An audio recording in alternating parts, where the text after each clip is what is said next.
मैं तो भाई आयो रसगुल्ले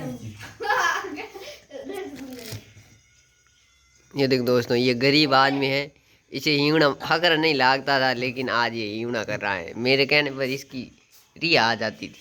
सर आप कहाँ से आए हो? मैं तो आयो भाई दोस्तों फोमा फोन के ऊपर मैं कहा राम राम दोस्तों, आपका स्वागत है आज के नए ब्लॉग में। लाडले मियां गोप गोप गोप गोप गोप हाँ लाडले मियां गोप गोप गोप सर कहाँ से आयो? मैं तो बड़ली गाँव आयो। कौन है तुम? मैं बड़ली गाँव में दोस्तों ये नाजू की औलाद है, ये दोस्तों कोई काम की नहीं है। ये देखो वो भी ऐसा ही है, मूर्ख आदमी है दोस्तों, ये मूर्ख। बापला दोस्तों मुझे तुम तनियो में तंद दे दोस्तों जैसे मोदत के बापली दोस्तों मुझे मुक्की मुक्की मार दे। लाइक करो दोस्तों। मार लाइक